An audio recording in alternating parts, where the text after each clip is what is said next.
आशिक जिन। एक ऐसी लड़की की कहानी जिस पर एक जिन आशिक हो गया था, मगर लड़की अपने अंजाम से बेखबर इसे आत्मजात समझकर मोहब्बत की राहत पार करती चली गई। वो पूरी 8 घंटे की नींद लेकर बेदार हुई थी, मगर आंखें अभी भी खुलने से इनकार कर रही थी। सर भी चकरा रहा था, पूरा बदन थका थका सा था, जैसे वो कोसों पैदल सफ़र करके आई हो। काफ़ी दिन से उसके साथ ऐसा ही हो रहा था। वो आराम करने के बावजूद खुद को थका हुआ महसूस करती थी। उसका खूबसूरत सा चेहरा चंद दिन में मुरझाया सा लगने लगा था। अजीब सी मर्दनी सी छाई थी इसके सारे वजूद पर। वो उठी और शावर का सोच रही थी, मगर कमजोरी और थकावट से राधा मस्तरद कर दिया। फरीदा ने कमरे की लाइट जलती देखी तो कमरे में चली गई। उठ गई मेरी शहजादी, इसने जुबिया की भलाई ली, मगर दूसरे ही लम्हे इसके पीले जर्द चेहरे और उलझे मेले बालों को देखकर शस्तर सी रह गई। आय हाय मेरी बच्ची, ये क्या हाल बना लिया तूने? क्या हुआ, बुखार तो नहीं हो गया तुझे? फरीदा ने बुखार चेक करने की इसकी पेशानी को हाथ लगाया तो तड़प उठी। माथा आग की तरह तप रहा था उसका। अरे सकीना, यहाँ आओ जल्दी से। जी बड़ी बीबी सकीना इस घर की खास खादमा और खिदमत गुजार थी। खास कर जूबिया के सारे काम इसके जिम्मे थे। तुझे होश नहीं है क्या? छोटी बीबी बुखार से जा रही है। वो तो मैं अभी आई कमरे में तो उसकी हालत देखी।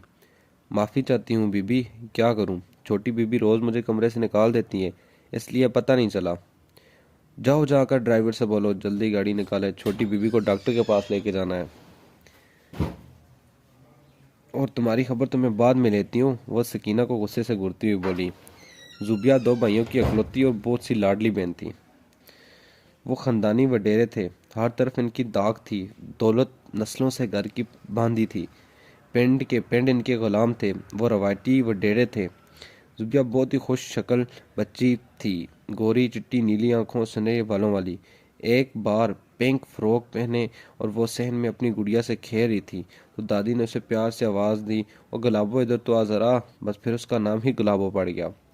सब प्यार से उसे गुलाबो बुलाने लगे। जब तक बच्ची थी तब तक तो ठीक, मगर अब वो 18 साल की हुबरू जवान लड़की थी। अब वो गुलाबो नाम से चिढ़ने लगी थी। जब भाई इसे तंग करने को गुलाबो पुकारते, रोती बसुरती दादो को शिकायत लगाती। क्या है दादो, आपने मेरा इतना अच्छा नाम बिगाड़ दिया। वो मुंह बनाकर बैठ जाती थी। दादो दोनों पोतों को समझाती थी, अब को भी मेरी जुबिया को गुलाबो ना बोले, वरना उसकी खैर नहीं है। ओके दादो, अब नहीं बोलेंगे, वो कान पकड़कर सॉरी बोलते, मगर कुछ देर बाद ही गुलाबो गुलाबो की पुकारो दोबारा पड़ने लगती। वो बहुत एक्टिव बच्ची थी। इसे छत पर अपना मनी गार्डन बना रखा था।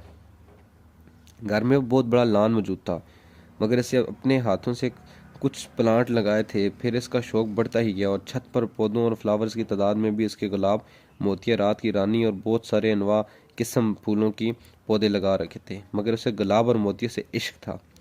वो सारा सारा दिन छत पर अपने गार्डन में गुजार देती, कभी कभी शाम और रात भी। ये कोई गलत शौक नहीं था जो कोई इसे मना करता। गुलाब का एक पौधा ऐसा था जिस पर हर मौसम में बहार और जाड़ा या हजारों रंग के फूल कभी ख़त्म नहीं होते थे। इसे इश्क था। गुलाबों को लगता था ये पौधा उससे बातें करता है। वो घंटों इसके पास बैठी रहती। इसे एक चीर बिल्कुल इस पौधे के पास सेट कर ली हुई थी। वो जब भी छत पर आती तो गुलाबों को लगता वो गुलाब का पौधा उसे देखकर झूमने लगता है। अगर हवा नहीं भी होती तो वो पौधा ऐसे हिलने लगता था, जैसे जुबिया के आती ही खुशी से झूम रहा हो।